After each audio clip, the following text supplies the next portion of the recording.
Muito boa noite, irmãos, vocês que nos assistem hoje num culto diferente, um culto que nós estamos transmitindo via internet. Queremos saudar cada um dos irmãos, irmãs, cada família, em nome do nosso Senhor Jesus Cristo, com a paz, com a graça, com a bondade do nosso Senhor Jesus Cristo. Foi uma decisão difícil, vocês devem ter tido a informação já via rede social, via grupo de WhatsApp. A liderança se reuniu ontem, depois de um tempo também de oração, e decidiu ser solidário, a igreja ser solidária a esse momento de pandemia mundial em relação ao coronavírus, inibindo então as aglomerações aqui no culto público, transmitindo apenas pela internet. Então você tem a oportunidade de cultuar o Senhor também pela internet nesse momento. Eu quero dizer que foi uma decisão difícil, mas importante, necessária para cada um de nós. Que o Senhor possa nos abençoar todos e que você em casa possa ter toda a oportunidade também de cultuar junto conosco. Eu quero convidar você a abrir a sua Bíblia para Salmos de número 139. Só vou abrir a Bíblia aqui.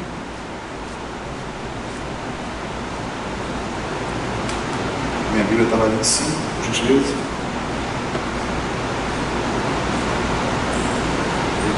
Tecnologia me ajuda. Vamos abrir aqui, Salmo 139. Vamos ler do versículo 1 até o versículo 10. Salmos, então, 139. Por favor, abra a sua Bíblia.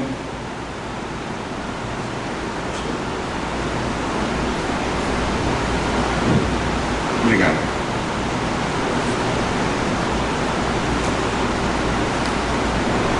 O texto diz assim: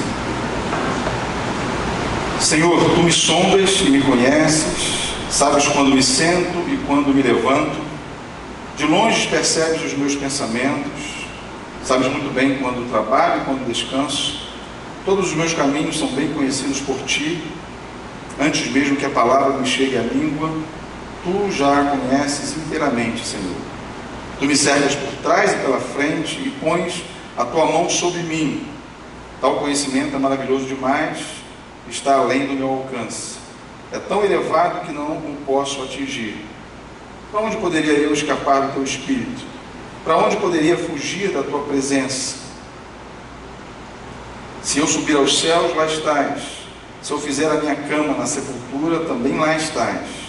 Se eu subir com as asas da alvorada e morar na extremidade do mar, mesmo ali a tua mão direita me guiará e me susterá. Nós estamos diante de um Deus soberano, que não perde o controle, que conhece todas as coisas, antes mesmo que qualquer palavra saia dos nossos lábios, Ele já conhece. Ele está aqui, Ele está aí com você, então nós podemos cultuá-lo de uma maneira livre, cultuar um Deus que está em todo lugar e conhece todas as coisas. Então, nesse momento, antes mesmo de nós começarmos o nosso louvor ao Senhor, eu quero convidar você, junto comigo, junto com os meus irmãos aqui, quem puder, se ajoelhar onde você está e nós juntos vamos clamar ao Senhor por toda essa situação que estamos vivendo no mundo. Eu quero convidar você a reunir a sua família nesse momento, na sua casa, na sua sala, onde quer que você esteja, e se ajoelhar e orar então ao Senhor junto conosco. Faça isso, por favor, nesse momento.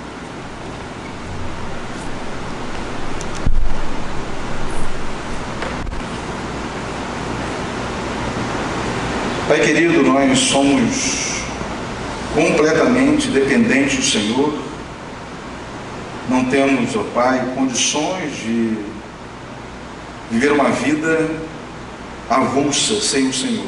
E o Senhor se revela assim nas nossas vidas, todos os dias, em um momento como esse, em que nós enfrentamos uma luta contra uma pandemia espalhada pelo mundo. Ainda mais fica acesa a chama dessa verdade, Deus, de que nós somos plenamente dependentes do Senhor. Então, por favor, Pai, pedimos ao Senhor que o Senhor nos dirija, pegue nas nossas mãos, ó Pai, e nos leve adiante, numa dependência absurda do Senhor mesmo, Pai, e que o Senhor possa cuidar desse problema social que que tem, nesse tempo, afetado não só o Brasil, mas o mundo inteiro.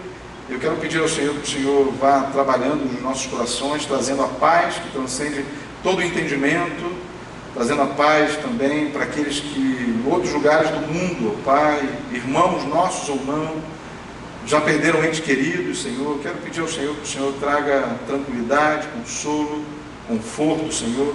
E também peço ao Senhor sabedoria para as autoridades, para as lideranças do país, do mundo, para que tenhamos sabedoria, e cada um deles tenha sabedoria também, ó Deus, para poder enfrentar uma luta como essa com o Senhor, dependendo do Senhor. Oramos assim, confiando plenamente em Ti, em nome de Jesus. Amém, Senhor. Vamos ter agora um momento de oração, irmãos, por alguns motivos especiais, motivos que todos nós, alguns de nós já conhecemos, mas gostaríamos de ressaltar aqui. Lembrar de orar pela nossa irmã Rosane, e também o seu filho Júnior, Wagner Júnior.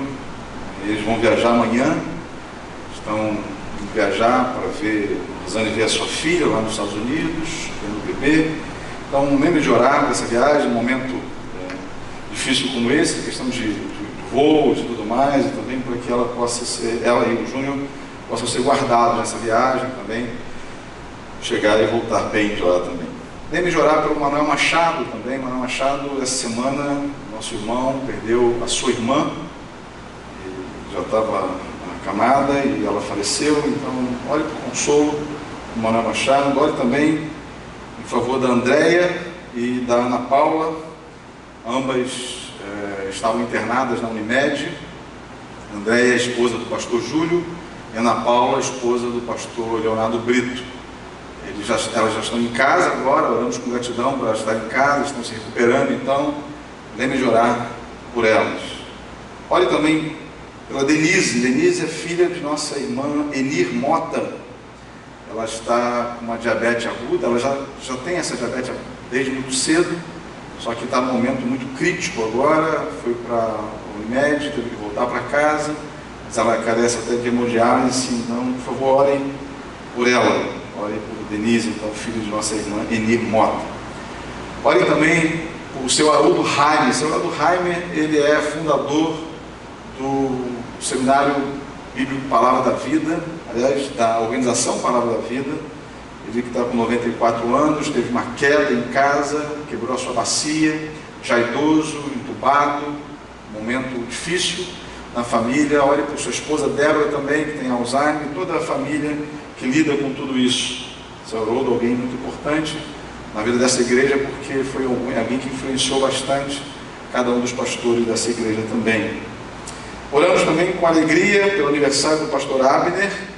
Ele completa hoje mais um ano de vida, ele está de férias junto com a Daisy, que ele possa voltar recuperado, animado, para servir aqui ao Senhor junto com os irmãos. Lembrem de orar também pelo Gleison, esposo da Flávia. Ele, a Flávia e o Daniel, uma gripe já insistente há alguns dias, e isso abala bastante a família. Não poderia estar congregando aqui se tivesse o culto público também aqui.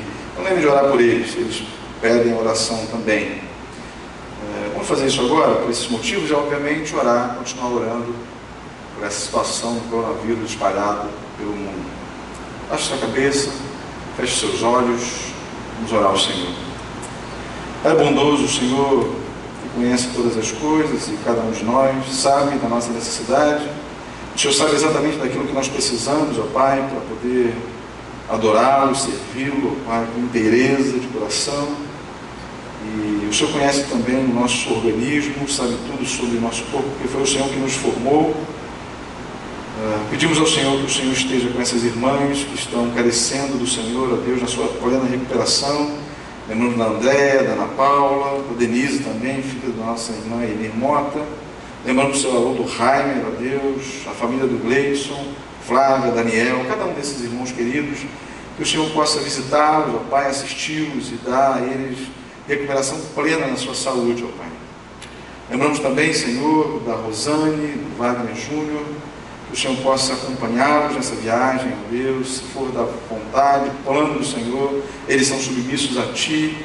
essa viagem acontecerá e o Senhor os guardará também, ida e volta. E pedimos que o Senhor possa dar a eles essa paz, essa tranquilidade, que o Senhor está com eles a todo tempo.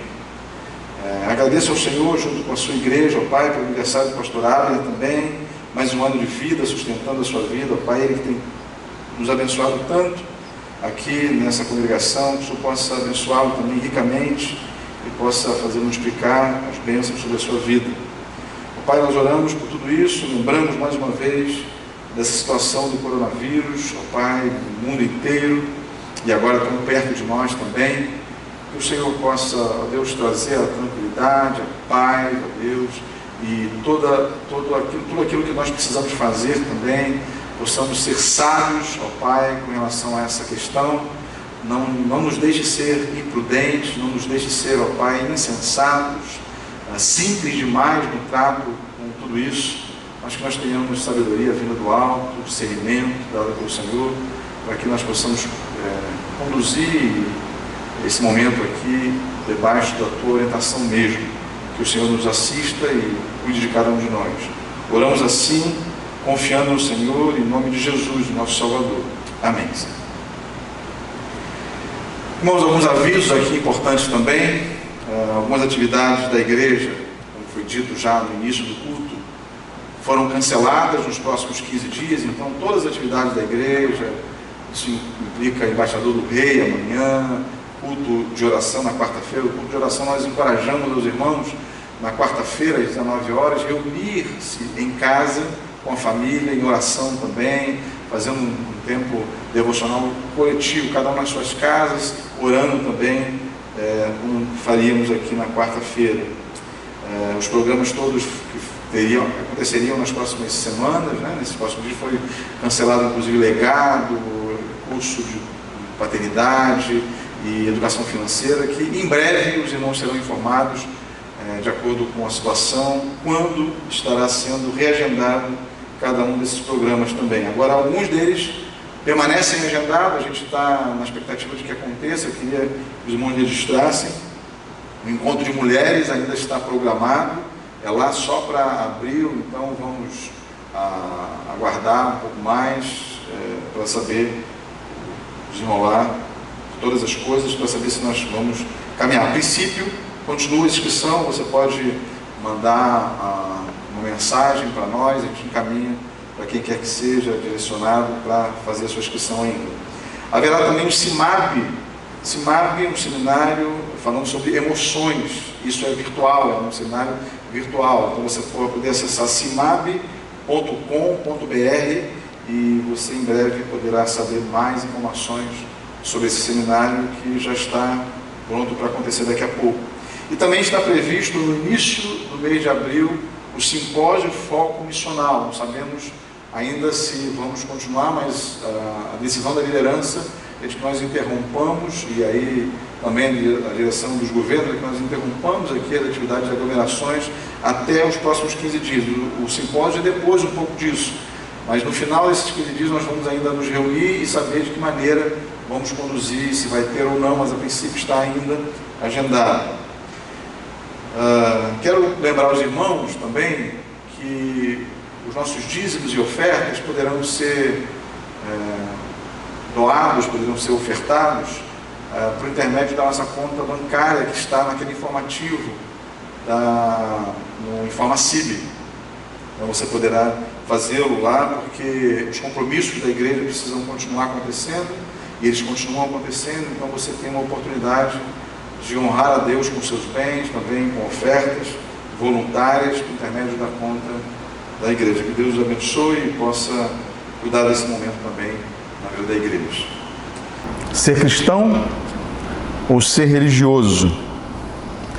Hoje nós vamos olhar para a nossa quarta mensagem do Evangelho de Marcos e nós vamos perceber uma diferença muito clara que há entre religiosidade e o verdadeiro cristianismo. Nós vamos ver, irmãos, que os inquiridores de Jesus, eles estavam preocupados em manter os rituais. Afinal, os rituais eram a essência da religião deles.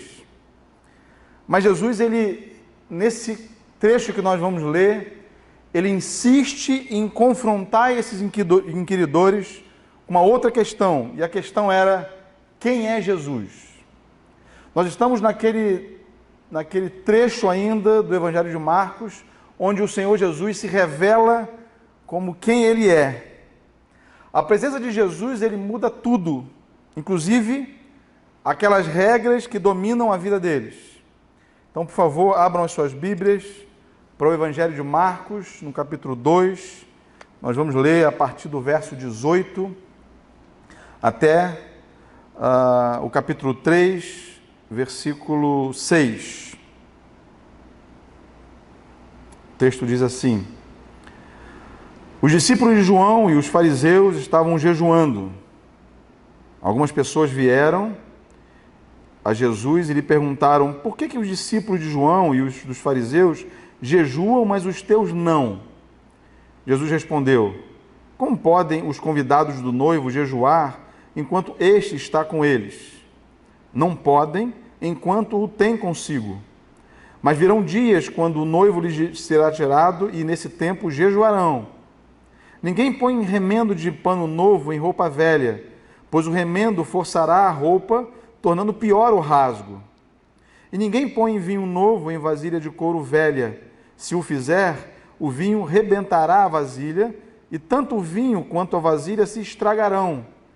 Ao contrário, põe-se vinho novo em vasilha de couro nova. Certo sábado, Jesus estava passando pelas lavouras de cereal. Enquanto caminhavam, seus discípulos começaram a colher espigas. Os fariseus lhe perguntaram: olha, por que eles estão fazendo o que não é permitido no sábado? E ele respondeu: vocês nunca leram o que fez Davi quando ele e os seus companheiros estavam necessitados e com fome? Nos dias do sumo sacerdote Abiatar, Davi entrou na casa de Deus e comeu os pães da presença, que apenas aos sacerdotes era permitido comer, e os deu também aos seus companheiros. E então lhes disse: o sábado foi feito por causa do homem, e não o homem por causa do sábado. Assim, pois, o Filho do Homem é Senhor até mesmo do sábado. Noutra ocasião, ele entrou na sinagoga e estava ali um homem com uma das mãos atrofiada. Alguns deles estavam procurando um motivo para acusar Jesus, por isso o observavam atentamente para ver se ele iria curá-lo no sábado. Jesus disse ao homem da mão atrofiada: levante-se e venha para o meio. Depois Jesus lhes perguntou: o que é permitido fazer no sábado? O bem ou o mal? Salvar a vida ou matar? Mas eles permaneceram em silêncio. Irado, olhou para os que estavam à sua volta e, profundamente entristecido por causa do coração endurecido deles, disse ao homem: estenda a mão. Ele a estendeu e ela foi restaurada. Então os fariseus saíram e começaram a conspirar com os herodianos contra Jesus sobre como poderiam matá-lo. Vamos orar? Senhor, nós estamos diante da Tua palavra, ela tem ensinamento para nós, o Senhor é presente conosco também por meio do Teu Espírito Santo. Queremos clamar ao Senhor, ó Deus, que o Senhor nos faça compreender um pouco mais sobre um cristianismo que o glorifica. Nos ajude, ó Pai, a largar as amarras da religiosidade que tanto nos quer escravizar. Ajuda-nos a cada um de nós a olhar para Cristo e ver no Senhor a novidade, ó Pai, de uma vida que honra, que glorifica ao Deus eterno. Oramos assim, Pai, em nome de Jesus. Amém, Senhor. Amém. Rituais religiosos jamais substituirão a necessidade de um relacionamento verdadeiro com Cristo. Eu vou repetir. Rituais religiosos jamais substituirão a necessidade de um relacionamento verdadeiro com Cristo. São 3 eventos em que Jesus confronta os seus inquiridores nesse trecho. Primeiro, a questão do jejum, e nós vamos ver isso no capítulo 2, verso 18 até o versículo 22. Depois, aquele episódio da colheita de trigo pelos discípulos acontecendo num sábado. Está no capítulo 2, versos 23 a 38. E depois também a cura que Jesus fez a alguém que tinha a sua mão atrofiada, ali também realizada no sábado, no capítulo 3, versos de 1 a 6. Então, observe um evento a um comigo. O primeiro evento é a questão do jejum, capítulo 2, verso 18 a 22, você pode acompanhar na sua Bíblia. Aqui nós vemos muito claramente o apego aos rituais. E qual era a situação aqui? Os discípulos de João e os fariseus jejuavam e os discípulos de Jesus não faziam o mesmo. Eles não seguiam a tradição conforme os outros. Mudaram de postura, o vinho novo requer odres novos, a presença do noivo requer celebração. A prática do jejum, irmãos, tinha limitações muito claras na lei. Mas essa prática havia sido exageradamente ampliada pelos judeus. Os judeus atribuíam muito mais valor ao jejum do que era a orientação própria da lei. Os discípulos de João Batista, que praticavam o jejum por outras razões, talvez por causa do pesar que eles tinham pela prisão daquele que o discipulou, o próprio João, talvez esperança de libertação para o seu líder, eles também se envolveram nessa controvérsia. A lei, ela propunha somente um jejum anual no dia da expiação, e você vai conseguir observar isso em vários textos do Antigo Testamento e também em Atos. Levítico capítulo 16, versos 29 a 34, Levítico capítulo 23, versos 26 a 32, Números capítulo 29, versículos 7 a 11 e Atos capítulo 27, 9. Nós não vamos poder ler cada um desses versículos. Mas o que nós vemos aqui é que havia apenas um dia anual de jejum, onde todos, naquela ocasião, deveriam parar as suas atividades e se humilhar diante do Senhor. Vejam, irmãos, eles deveriam parar as suas atividades. Não era só deixar de comer meio-dia ou deixar de comer durante um dia inteiro. Não, eles deveriam parar as suas atividades, teriam que parar de trabalhar, inclusive, para poder ali, então, adorar e se humilhar diante do Senhor. Contudo, irmãos, jejuns começaram a se multiplicar no meio deles. O orgulho dos fariseus era, na verdade, a observância do jejum que acontecia 2 vezes por semana. Nós vemos isso, por exemplo, naquele episódio da oração entre o fariseu e o publicano, descrito pelo médico, o evangelista Lucas, ali no capítulo 18, versículo 12, onde Lucas vai registrar que o fariseu, ele se gabava dizendo: eu jejuo 2 vezes por semana e dou o dízimo de tudo quanto ganho. Irmão, Jesus não havia quebrado a lei de Moisés por não exigir que os seus discípulos jejuassem. O ensino de Jesus é que, em primeiro lugar, rituais estabelecidos pelo homem não constituem a essência do discipulado que Jesus estava ali ensinando e que naquela ocasião significava regozijar-se na sua presença com o Messias prometido. Nós vemos isso no versículo 19 a 20. E o verso 20 especificamente ressalta que mais tarde haveria dias de tristeza e anseio por sua vinda. Essa afirmação de Jesus preanunciava a sua morte. A questão, irmãos, é o tempo em que os seus discípulos estão vivendo. O noivo, ou seja, Jesus, está com eles. Logo, não é tempo de jejuar. Enquanto o noivo está presente, os convidados do casamento não jejuam. Mas no futuro, o noivo será tirado violentamente, conforme prenunciou também Isaías, no capítulo 53, versículo 8, que vai dizer: com julgamento opressivo ele foi levado, e quem pode falar dos seus descendentes? Pois ele foi eliminado da terra dos viventes, por causa da transgressão do meu povo, ele foi golpeado. E aí sim, depois desse golpe, depois dessa tirada de Jesus do meio deles, onde o próprio Jesus se entrega voluntariamente para morrer uma morte que deveria ser minha e sua, aí sim seria tempo de jejuar. O que Jesus estava ensinando, irmãos, é que naqueles dias jejuar como uma expressão de luto será algo apropriado quando ele então fosse levado. A sua morte iminente, a sua morte violenta que estava se aproximando, significaria o pranto dos seus discípulos.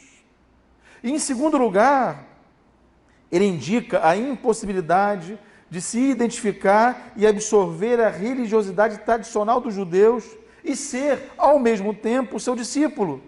Isso é, um discípulo messiânico. O professor Carlos Oswaldo, alguém que nos influenciou bastante também no seminário, já não está mais aqui, está na glória, um belíssimo teólogo, ele vai ressaltar, mencionando esse trecho, que as 3 ilustrações que são usadas aqui, o banquete nupcial, as vestes novas e o novo vinho, têm todas elas claras conotações e claras alusões à era messiânica dos profetas, conforme Isaías capítulo 54, por exemplo, versículo 5, Isaías capítulo 62, versículo 4, Jeremias capítulo 3, verso 18, Amós capítulo 9, versículo 13, e Isaías capítulo 61, versículo 10. São vários textos que confirmam isso. O remendo novo na roupa velha estraga ainda mais a roupa. O remendo novo, quando molhado, encolhe e rasga o tecido velho. E da mesma forma, irmãos, o vinho novo, ele não é colocado em vasilha de couro velha. Caso contrário, irmãos, a vasilha se romperá. A questão aqui é o novo sendo colocado no velho. Isso não se faz. Os escribas estão tentando fazer alguma coisa ridícula com Jesus aqui. As suas boas novas, elas não podem ser usadas para remendar o seu tradicionalismo desgastado. Jesus traz uma nova mensagem, irmãos, que requer novos padrões de expressão. Você deve lembrar de 2 Coríntios, capítulo 5, versículo 17, pois quem está em Cristo, nova criação é. As coisas velhas já passaram, e eis que tudo se fez novo. É novidade de vida agora.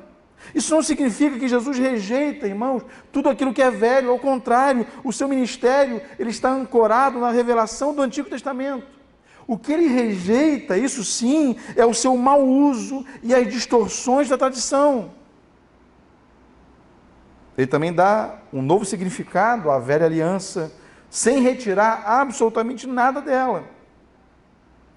Então, irmãos, em relação a esse primeiro evento, eu quero sugerir para os irmãos algumas aplicações já. O novo, nesse contexto do Evangelho, refere-se ao próprio Jesus. E para recebê-lo é preciso uma nova atitude de fé. É preciso não mais a guarda da lei, da forma, irmãos, como os judeus daquela época guardavam. O que Jesus fez foi repudiar os acréscimos que foram feitos à lei de Deus. Para aqueles que reconhecem Cristo como Senhor e Salvador, a atitude apropriada do coração e da mente não é de tristeza, mas é de alegria. O Deus conosco, o Emanuel e o Deus em nós traduz alegria para os crentes. Além do que, a nova mensagem que Jesus está trazendo requer uma recepção pura, requer uma recepção nova, requer uma recepção livre pela fé. Não uma recepção de medo e de jejum. Mas há mais ensino aqui. Há aqui ainda um segundo evento. E o segundo evento é a colheita de trigo feita pelos discípulos num dia de sábado. Está no capítulo 2, verso 23 até o verso 38. Qual é a situação nesse trecho aqui? Esse é o segundo evento envolvendo a postura dos discípulos de Jesus. Para os judeus, guardar o sábado era algo extremamente importante. O abismo nesse ponto entre os fariseus e Jesus era tão grande que eles decidiram matá-lo por conta disso. O comentarista Adolfo Paul, no comentário Esperança, discorre um pouco sobre o sábado no Antigo Testamento. Ele diz que originalmente o sábado em Israel deveria ser uma festa. No sábado, o povo de Deus parava o trabalho e ele festejava o seu Deus libertador, conforme está descrito lá em Deuteronômio capítulo 5, versículo 15. Se você quiser acompanhar na sua Bíblia, você pode chegar lá. Mas existia, irmãos, o sábado dos fariseus. O caráter benéfico foi substituído por uma sobrecarga de obrigações religiosas, como os mandamentos preventivos, por exemplo. Não era permitido procurar insetos nas roupas no sábado. Não era permitido fazer nós no sábado. Não era permitido acender lâmpadas no sábado. Imagina um negócio desse. Não era permitido escrever mais de uma letra, colocar talas em um braço quebrado, comer um ovo que foi posto no sábado. Não era possível fazer isso. Os inimigos de Cristo, irmãos, ignoravam que a lei não condenava os discípulos, mas o que os condenavam era apenas as suas próprias invenções. A acusação de que os discípulos estavam violando o sábado quando apanhavam grãos não se baseava na lei, mas se baseava na tradição judaica. Mais uma vez, o professor Carlos Oswaldo Pinto, ele realça que a resposta de Jesus, baseada no exemplo de Davi, significava que a necessidade humana é mais importante que o ritualismo. O que ele quis dizer, irmãos, é que a resposta de Jesus aponta para um evento na vida do respeitado rei Davi, que agiu conforme as circunstâncias, contrariando as determinações da lei daquela época. Nós vemos isso no capítulo 2, aqui que nós estamos lendo de Marcos, versículo 25 a 26, pode acompanhar na sua Bíblia. 1 Samuel 21, versos 1 a 6, vai narrar a história de Davi também, que faz menção aqui nesse trecho, conforme a lei determinava, ali em Levítico capítulo 24, versículo 9. Os pães da presença, mencionado no versículo 26 aqui, do capítulo 2 de Marcos, são 12 pães que eram expostos como sacrifícios a Deus na mesa de ouro no tabernáculo e trocados a cada semana. E aí esses pães eram passados agora aos sacerdotes, além dos quais ninguém mais poderia comer deles. Isso está em Levítico capítulo 24, versículo 9. Jesus então, irmãos, ele baseia a sua liberdade em relação ao sábado na alegação de autoridade messiânica especial. Deus fez primeiro o homem e depois o sábado. Não foi o inverso. O sábado, ele foi instituído para abençoar o homem, para mantê-lo saudável, para fazê-lo útil, para torná-lo santo, para que pudesse calmamente meditar nas obras do seu Criador, para alegrar-se no Senhor. Isaías 58, capítulo 13 a 14, vai falar sobre esse momento do sábado de alegria, de exultação, de júbilo. E olhar para o futuro também, para isso foi feito o sábado, olhar para o futuro com uma alegre expectativa pelo descanso sabático do povo de Deus, revelado e enfatizado também ali em Hebreus capítulo 4, verso 19. Nós cristãos não guardamos o sábado, mas guardamos o domingo. Mas o que nós fazemos com esse domingo? Será que nós, da mesma maneira, podemos estar desvirtuando isso tudo que o Senhor Jesus quer nos ensinar aqui? Porque os rabinos, irmãos, por meio de intermináveis exigências, estavam transformando o sábado em um tirano cruel. Estavam transformando os homens em escravos. Jesus tem autoridade para ditar os princípios que deveriam governar aquele dia. Deus deu a Davi autoridade para isso. O Filho do Homem, irmãos, tem muito mais autoridade que Davi. Nós vemos isso no capítulo 2, no verso 28. O propósito do sábado era trazer o bem para o homem. E qual era a aplicação dessa passagem para nós hoje? O mesmo espírito de fé e liberdade, de alegria, não de tristeza, devem da mesma forma marcar o nosso sábado, marcar o nosso dia especial reservado para o Senhor. A nossa alegria em viver o dia reservado para adoração ao Senhor, ele não deve ser marcado por rituais ou por dogmas que nos escravizam, mas por liberdade que culmine em adoração. Você deve lembrar de 1 Coríntios, capítulo 10, verso 31, quer vocês comam, quer vocês bebam, quer vocês façam quaisquer outras coisas, façam tudo para a glória de Deus.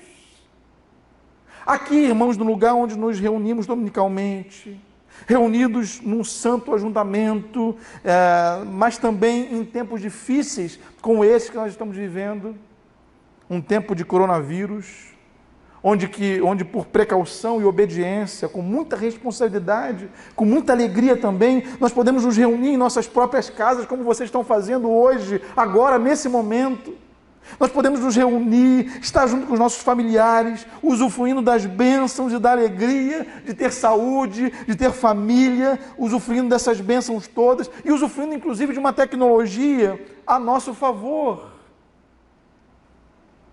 Juntos, servindo a um Deus onipresente, independente dos rituais.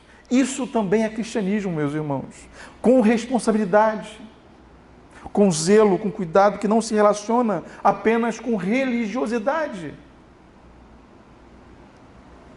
Eu vou fugir um pouquinho aqui, mas eu vou fazer menção a isso. Provérbios fala basicamente de 4 personagens: o sábio, o tolo, o insensato e o zombador. E é para nos ensinar de que maneira essa literatura de sabedoria deve trazer sabedoria para nós. Nós devemos ser como o sábio, não como o tolo, o insensato ou o zombador, o simples também. Tem ali um personagem em Provérbios. Muitos têm lidado com essa situação do coronavírus com muita simplicidade. Tem lidado com essa situação, talvez, com muita zombaria. Nós, brasileiros, somos criativos em fazer piadas. Mas, meus irmãos, nós devemos ser prudentes, devemos ser sábios, menos religiosos nisso. Dói para mim, claro que dói, não reunir como igreja. Como foi difícil para nós tomar uma decisão como liderança, mas foi uma decisão pautada em dependência do Senhor, contando com a direção do Senhor e sabendo dos benefícios que isso pode nos causar para frente também, para nós continuarmos reunindo-nos como igreja. Mas há ainda um terceiro evento nesse trecho do Evangelho que nós lemos, eu quero já chegar lá. O terceiro evento é a cura que o Senhor Jesus fez um sábado, capítulo 3, versos de 1 a 6. Qual era a situação nesse trecho aqui, meus irmãos? Jesus está numa sinagoga, ele está num dia de sábado e lá estava presente também um homem que tinha uma mão ressequida. Os fariseus o observavam porque estavam presos ao ritual da guarda do sábado. Eles ignoravam dessa forma a autoridade de Cristo. No versículo 2 do capítulo 3 você vê isso. E aí, mais uma vez, o objetivo dos fariseus não era proteger a lei, mas eles queriam proteger a sua própria interpretação da lei. Essa tradição, ela afirmava que somente doenças terminais e urgentes podiam ser curadas no sábado. Então, embora eles reconhecendo o poder que Jesus tinha de curar as doenças, eles preferiam condená-lo por usar esse poder no sábado, a reconhecer o seu poder como prova das reivindicações messiânicas de Jesus. Observe, irmãos, os adversários de Jesus, eles não duvidavam da capacidade que ele tinha de curar. Eles não duvidavam disso. A questão para eles era fazer isso no sábado. Puxa, logo no sábado. Curar era um dos trabalhos médicos proibidos no sábado. Só o perigo de perder a vida era uma exceção. No verso 3, Jesus destaca o enfermo. No verso 4, você vai observar, Jesus questiona a interpretação que eles faziam da lei. Está muito claro de que Jesus não anula a lei, muito menos brinca com o que Deus exige. Ele quer obedecer de fato. O que ele faz, irmãos, é interpretar a lei com autoridade. É isso que ele mesmo disse lá em Mateus capítulo 5, versos 17 a 20, e que o apóstolo Paulo vai confirmar em Romanos capítulo 3, verso 31. Ele não veio para abolir a lei, ele veio para cumprir a lei. Mas ele veio para interpretar corretamente a lei. No verso 5, Jesus fica irado com a dureza do coração, com a roupa velha daqueles irmãos, daqueles que o observavam. E então ele cura aquele homem. Mais uma vez, o milagre serve a um propósito mais elevado. E aqui vai um parênteses. O milagre serve a um propósito mais elevado. Jesus realizava esses milagres porque ele estava se revelando como Deus, divino servo. E ele fazia esses milagres para que possa ser revelado, então, a sua messianidade. Hoje nós estamos tanto atrás de milagres.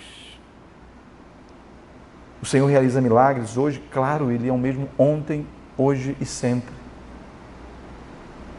Mas os milagres realizados por Jesus estão registrados nas Escrituras, vários deles. E nós não precisamos querer que eles sejam repetidos nas nossas vidas para que nós então possamos crer nele. Porque o Espírito Santo de Deus nos convence de que tudo isso que está aqui nessa palavra é verdade.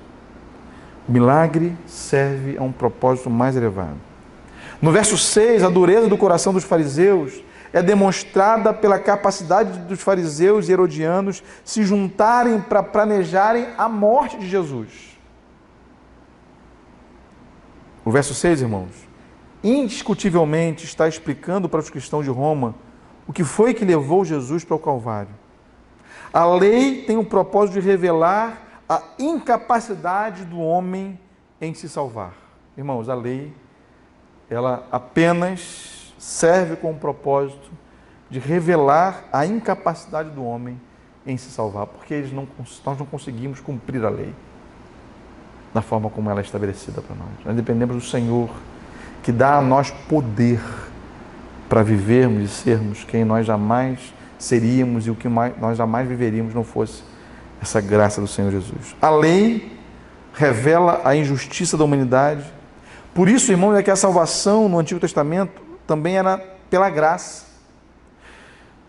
Mas os líderes religiosos judeus, eles se apegaram tanto à lei, que eles não viam a necessidade que tinham de um Salvador. Ou seja, eles interpretaram erradamente a lei.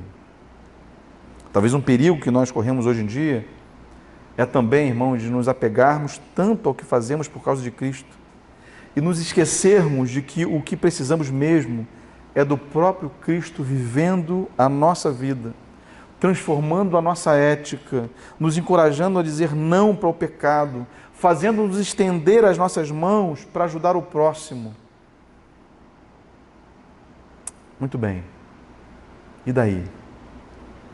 O que além de tudo o que já mencionamos durante a mensagem, nós podemos aplicar ainda para as nossas vidas hoje?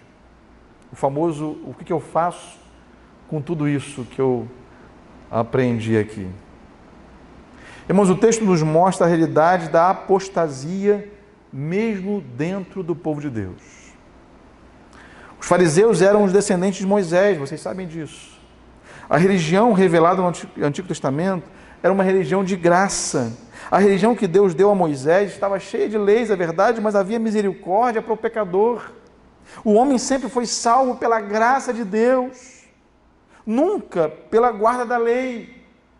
Esses dias, no grupo de vida, antes de nós interrompermos o grupo de vida, o irmão perguntou: pastor, como é que era a salvação no Antigo Testamento? Pela graça.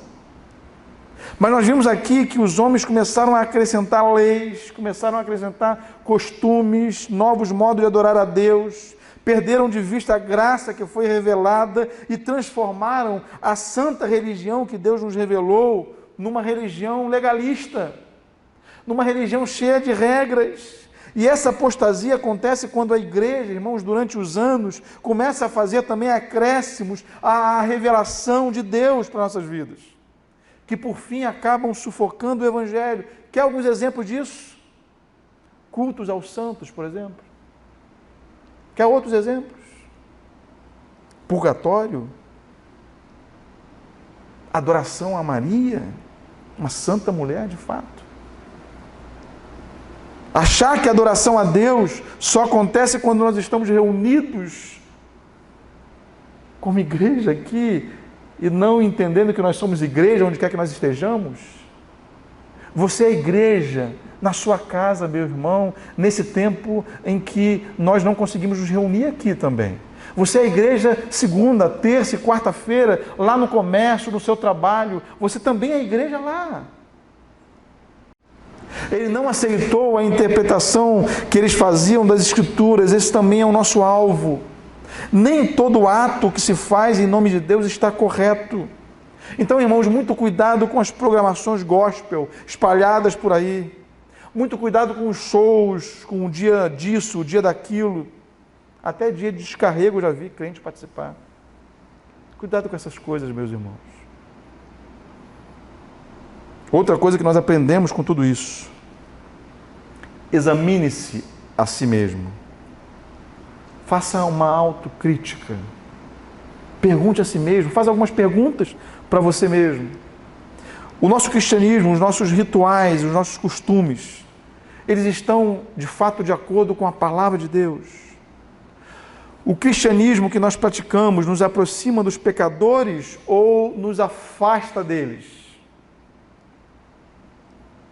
Nós comunicamos perdão e misericórdia ou comunicamos apenas culpa? O nosso cristianismo, ele é mesmo centralizado em Jesus? Irmãos, a natureza da verdadeira religião tem Jesus Cristo no centro.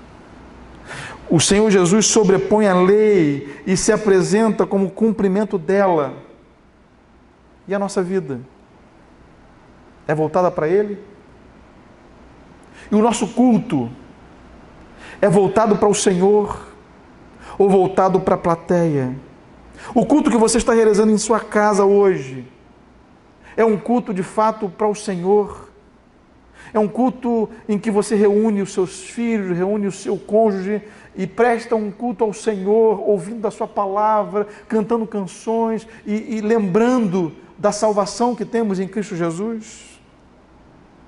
É a Ele que aguardamos com expectativa, meus irmãos. É nele que está a nossa esperança. Num tempo como esse de crise mundial, com o avanço dessa pandemia do coronavírus, por exemplo, a religião verdadeira, revelada no Novo Testamento, é uma religião de graça, uma religião de misericórdia, uma religião de perdão para pecadores como eu e você, meus irmãos. Todos nós carecemos do Senhor. Você não tem condições de resolver o problema do seu pecado, mas Cristo, Ele pode resolver.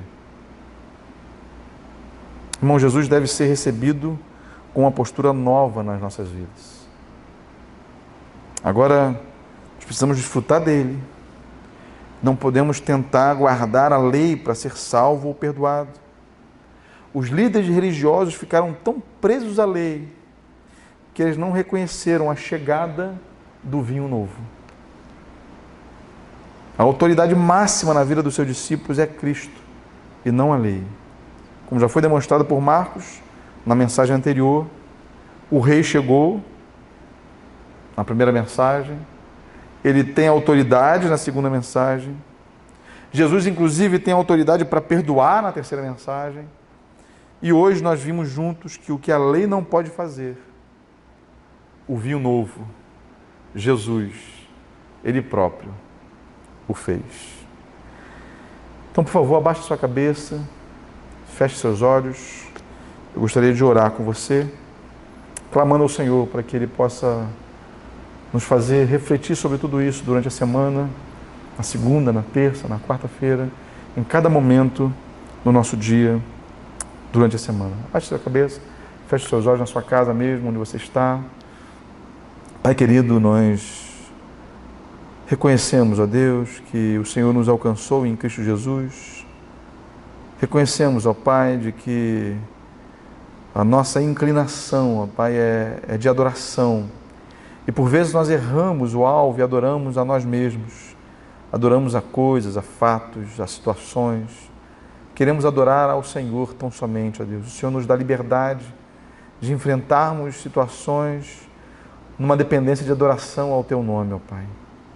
Por favor, nos ajuda a servi-lo com alegria, a aprender mais do Senhor, a nos parecer mais e cada vez mais com o Senhor nas nossas vidas, ó Pai. Perdoa-nos, Pai, os nossos pecados, as nossas falhas e, por favor, nos leve no caminho certo. Nós queremos reconhecer, Pai, o Senhor em nossos caminhos, para que o Senhor mesmo possa, dia a dia, endireitar as nossas veredas, como o sábio Salomão já falava sobre isso, ó Pai. Nós oramos, confiando no Senhor, o Deus da nossa adoração. Em nome de Jesus em que nós oramos, ó Pai. Amém e amém.